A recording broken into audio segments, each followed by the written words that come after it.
Ladies and gentlemen, the guys came up here and worked some on the weekend. They have more than 20 hours of footage, and they boiled it down. They're trying to transfer it over to the computer system right now so we can premiere it here. And that's the easiest way, just to do it live, to actually get it up on prisonplanet.tv. But it will be up on prisonplanet.tv this evening regardless, and we may have it for you by the end of the show. But you also have the documents given out by the state police, by the National Guard. So we've got Jason Douglas and Rob Dew, two Gammer guys. They also helped direct and edit the film Police State 4, The Rise of FEMA, my latest documentary. Guys, go over arriving, what you saw, what you witnessed. And people need to understand, I've been to these urban warfare drills. This is not isolated. And they're acclimating the public for military occupation, for schools to be taken over by troops, military, regular army, foreign troops. And I have witnessed in Hebron, Maryland, troops training for gun confiscation, the Marines. We've witnessed it in Swansboro, North Carolina. We've witnessed it in Alabama, urban warrior in California, foreign troops with our troops training with role players who are American terrorists in LE09 last year. So this is not isolated. You see troops at the Kentucky Derby. Somebody runs out on the field after the race, like everybody, the troops run up with 45s and arrest them. They didn't have police do it. No, troops did it. Year after year, the Super Bowl, Marines running drunk driving checkpoints all over the country. Well, what's wrong with the Marines stopping drunks? We are being acclimated for military occupation, and now they admit Brigade Homeland and Homeland Security and Northcom, and the military's training to take on their #1 threat, the former military, gun owners. New York Times about Boy Scouts training to take on disgruntled vets that own guns. And we cover that in Police State 4. You guys did a great job working on that. I sent you to this. We were not disappointed. I wish we would have been disappointed. I wish it would have just been a normal terror drill, but no, it wasn't. It was a federalization martial law drill. So, gentlemen, great job up in Chicago and surrounding areas in your 5-day trip. Break down what you witnessed.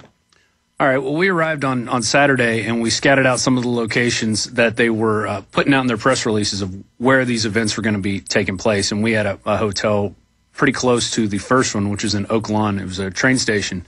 And they were simulating a plane exploding over on its way into Midway Airport. And they took that, they said, off the underwear bomber thing. So they're using a false flag to justify more terror training. And so there it was a very small drill. It was mainly firefighter, police, and then National Guard were kind of providing oversight, and they had a command vehicle there.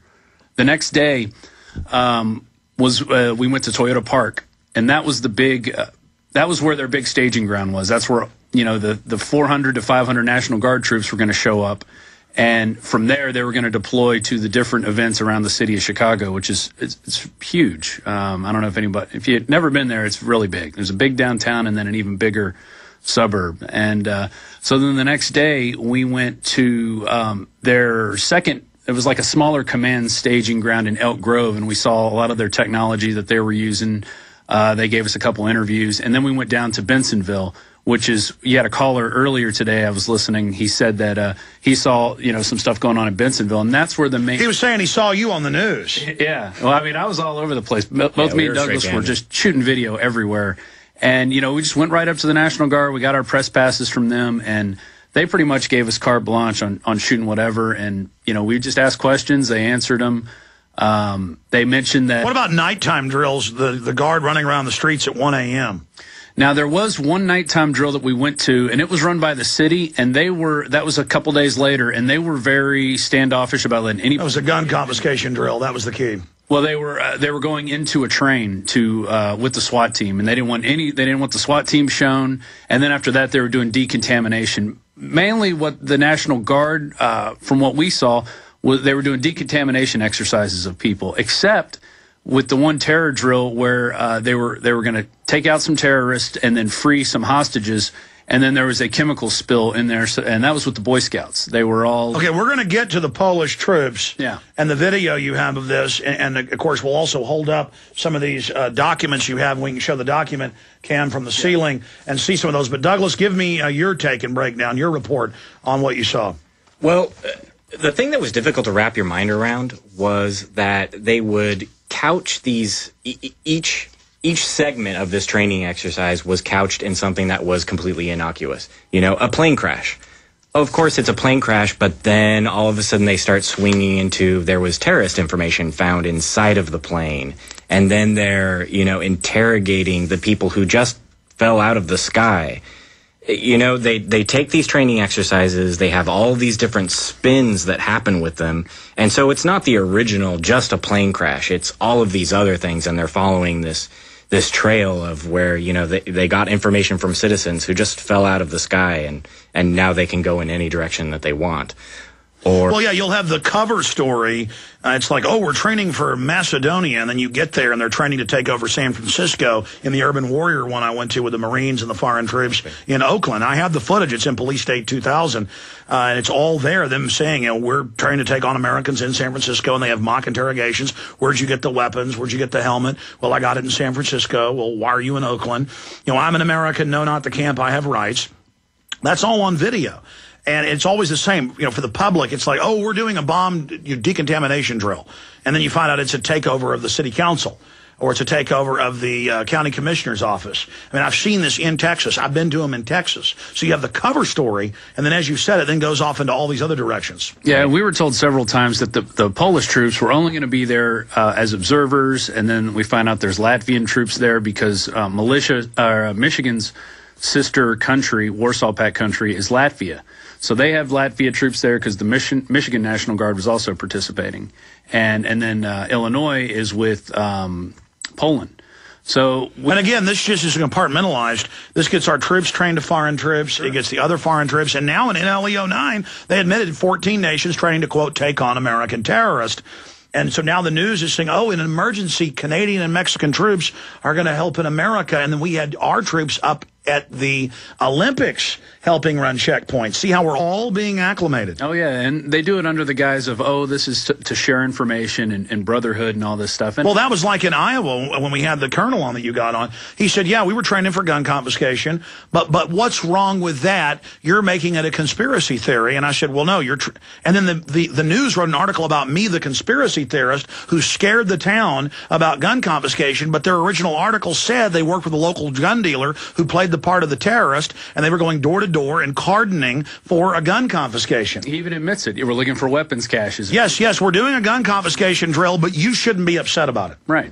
And that's, you know, they do it all matter-of-factly. So, I mean, break down exactly what people are going to see on this prison. In fact, if it comes in when the show ends, we'll just play the video in overdrive. If it's not, we have it?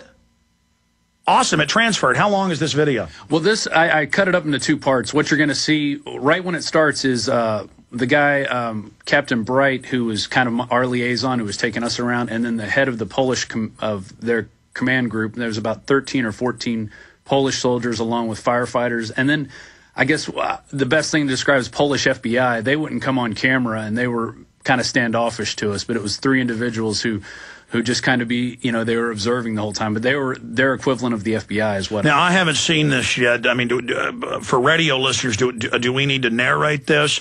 Yeah, as soon as they pop it up, I'll do some narration and tell them what they're seeing. Okay, and Douglas, you feel free to pop in. Now again, specifically in this drill, and they let you in there, it was the Boy Scouts covering their faces, and this was a hostage drill, or what was this? The whole point of that exercise was terrorists had taken hostages into a building and sealed it off. And then they had also found, upon entry, they find chemicals, a spill, which was simulated with flour. And so the Boy Scouts were all in that area. They come in, they cut the door down using those kind of rotary saws that are gas-powered. So they cut through, bust in, they kill the terrorists, and this was in the main room. Were you able to get the sheets on who the terrorists were? Because in a lot of these drills, it is American militia. They didn't say anything specifically. I went up and asked the guys, and they just said, no, we're terrorists. I went and asked the terrorists, are you representing anybody? Are you with any particular group? And they said, no, we're just... Because in Michigan, they had the drills in the schools where they were people against public school. They were homeschool families. Right. And they told the kids that we're attacking the school. Yeah. Which is a demonization tactic. I didn't get that particular information from them, but what was clear, and in the main room, it was all Illinois State Police.